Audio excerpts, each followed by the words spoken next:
Greetings and welcome to another edition of Todd Talk, where we take teaching theory and turn it into teaching practice. In keeping with our theme of 21st century skills, 21st century skills are skills that you can teach in your classroom that transcend the classroom. So they're not necessarily content-based or require memorization, but they actually, in a lot of cases, require hands-on abilities. And some of that we looked at so far is the idea of leadership and be able to, what are ways that you can allow students to, develop as leaders. Another one is public speaking, which is an important skill to have. And there are other skills such as collaboration, critical thinking, things of that nature. So the one that we're going to be talking about today is the idea of problem solving. So problem solving is very valuable for numerous reasons. But one of those reasons is that if you can solve a problem, then you're someone that a company would want to hire, because that's what most work does, is that they have problems and then they solve those problems. Some of those problems are very grand in scale, some are very simple in scale, but they're asking employees to solve problems that don't necessarily fall step by step a certain answer. Sometimes it does. If you're working on an assembly line, you have to assemble that car the exact same way every single time. You have to be consistent with that. So you're solving the problem the same way each time. But in a lot of cases, you're coming up with a solution to a problem that may be, totally outside of the thinking of other people. And so if you have the skill to be able to problem solve, then this is going to be very valuable out in the workforce and in real life, because you'll use this in everything from your schooling to your personal life to your work life, to anything that you're doing. There are going to be moments where you'll have to solve problems. So here's an example of what problem solving can look like. Oxygen tanks are stirred. Roger that.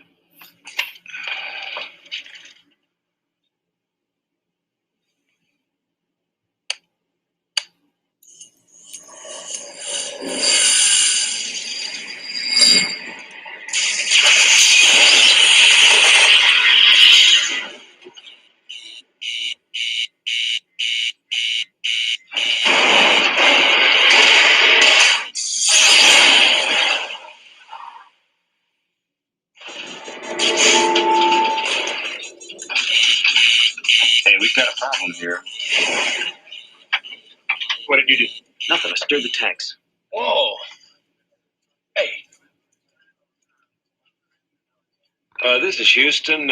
Say again, please. Houston, we have a problem. Gene, we have a situation brewing with the carbon dioxide. We had a CO2 filter problem on the lunar module. 5 filters on the limb. Which were meant for 2 guys for a day and a half. So I told the doctor. You're already up to 8 on the gauges. Anything over 15, you get impaired judgment, blackouts, the beginnings of brain Well, I asphyxia. suggest you gentlemen invent a way to put a square peg in a round hole. Rapidly. Okay, people, listen up. People upstairs handed us this one, and we got to come through. We got to find a way to make this fit into the hole for this, using nothing but that. Let's get it organized. Okay, let's build a filter. The deadly polygon gas is literally poisoning the astronauts with every breath in and out. Heads up, heads up. And smoking will not comment. Heads up, people. Look out now. What's this? That's what they got to make. So what you see here is they literally have a problem. Houston, we have a problem. And they have to figure out a way to get these guys down from outer space, given that their spaceship is damaged.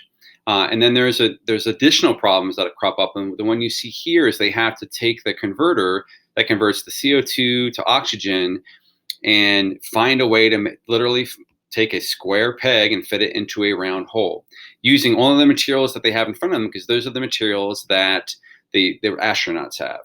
And so this is problem solving at its finest. These are probably physicists, people with multiple degrees, and what they came up with was something that had never been created before, but it solved the problem that they needed. And so how you can teach this in the classroom is you can use what's called the GROW process. The GROW process, as you can see here, starts with a goal. So in this case, the goal was to convert the CO2 converter to oxygen. So figure a way to make those two fit so that they weren't just breathing carbon dioxide, but they were recycling. It was becoming oxygen. So that's the goal. The reality is kind of like the constraints. So what is it that you can and cannot do? So you saw that they threw those boxes on the table. That was all the stuff that was on the spaceship, but they can't take stuff and put it up in space on their ship. They can only use what's available to them. And many times when you're solving a problem, you are given certain constraints as well, things that you can and can't do, whether it be budget, whether it be time, whether it be materials. There's lots of things. So you have to consider this reality.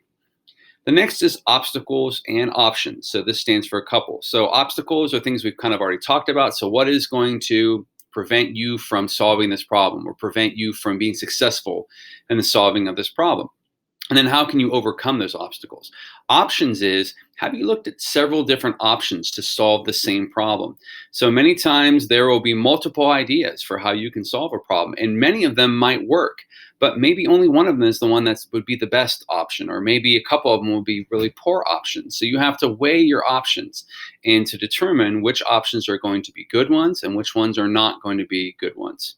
And then lastly is a W is way forward. And this is how are you going to proceed step by step to now solve this problem. And so as you saw in the video, what those guys did was they created the final product, and then they had to go through and tell the people up in space step by step how they would create that themselves and what materials they would need. So the way forward is just a way for you to make sure that not only that you are doing the steps, but that they can be repeated by others as well. If the similar problem comes along, then that problem can be solved. So that's the GROW process. Another structure or framework that you can use in the classroom is the one that you see here, which is the engineering design process. The engineering design process has 5 steps to it. So first we ask, and we start with the problem. This is obvious problem solving. And you look at the constraints and you ask all sorts of questions like, what is the problem? What caused the problem? Why is the problem happening? So on and so forth. And that can be very short. That can be very long. It can be developed. It can be very prescribed. It can be constructed by the students themselves. There's lots of options that you can go with there. So then there's the imagination or imagine stage, which is they're brainstorming all sorts of ideas. And this should look messy. Brainstorming is not clean. It's messy. So you can have students come up with dozens and dozens of solutions to the same problem, especially if it's an open-ended one. If it's not open-ended, then there may not be a lot of imagination that's going to be used, which is why an open-ended problem can be much better than a definitive answer. So by giving them, this open-ended, they can imagine all sorts of possibilities. And then they have to weigh these possibilities. They have to figure out which one is going to be best for the purposes of what we're trying to accomplish. 3 is then planning this. So what is it going to look like step by step if you're going to accomplish the solution to this problem? So what do you need to do? What materials are going to be needed? What skills are going to be needed? What work is going to be needed? So this is the actual plan. And then you get into the create part. A lot of times what happens with problem solving is that we start at the create part, where we don't ask questions, we don't imagine, we don't plan. We just jump in and try to figure things out. And a lot of times this results in not so great solutions. And so you want to make sure that students are going through these first 3 steps of asking, imagining, and planning before they actually start to create. So you want to make sure that they've thought about this and they're giving it their best effort. And then the final one is improving. So how can they make the work better? So when they find their final solution, are you giving them a space to reflect upon this? Are you giving them an idea of what it is that they can do to improve it? Or are they talking about possible changes that could take place with the solution to this problem? So that is the engineering design process, and it can be used. It's very popular in STEM, and so it's one that can be applied to most problem solving, especially the more open-ended you get. So important aspect, which I've kind of touched on before, that I want to reiterate with you, is the idea of reflecting. So we tell students it's okay to make mistakes all the time, but we don't necessarily then allow them to make space to make mistakes, or a space to go big and fail. But if they were successful, would have this wonderful solution. But instead, we constrain them and not allow them to try this really great big idea because they're afraid of failure. So we have to give them space to be able to fail and to reflect upon this failure and how they could do it better. An activity that I do with my students is the paper tower challenge. So what I do with students is I give them 20 pieces of paper and I challenge them to build a tower as high as they possibly can. I give them 5 minutes to do that. So I give them a constraint of time, I give them a constraint of materials. And typically what happens is some groups will be somewhat successful, but a lot of groups will fail miserably. Matter of fact, what happens a lot of times is they wait till the last, they keep wanting to add layers, and they get to 4 minutes, 40 seconds, and they add another layer, and the whole thing falls down, and they have nothing. And so, but what we do is we learn from this mistake. So what we do is then I take them back to that engineering design process, and I ask them to actually ask, imagine, and plan before they ever touch those pieces of paper. And I challenge them to make a tower that's taller than the one that they originally made.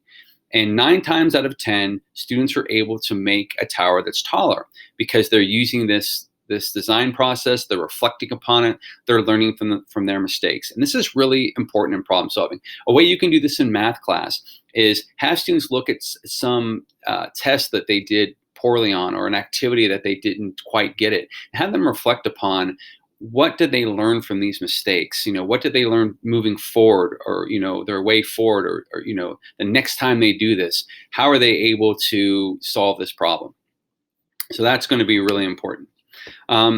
So what it might look like in the classroom is giving them a real world scenario and having them actually solve that problem. This is why I like Model United Nations, because you're looking at problems that are affecting the world and trying to come up with a solution to this problem on a grand scale. And again, there's no one right answer. There's a lot of possible answers. A second thing you might want to do is you might want to have them tackle a problem that can't be solved. So give them something that doesn't have a solution. There is no solution, but still have them work on that and try to come up with a solution, and realizing that they're going to fail. But they'll learn from that failure, or they'll learn through the process of working on that problem how to work on problems. So that's what it might look like in the classroom. So you can do it subject specific, you can do it generally, but teaching students how to solve problems, not just in math class or science class, but in social studies, in gym, in language arts, is going to be very valuable, and it's going to allow your students to be successful in the real world.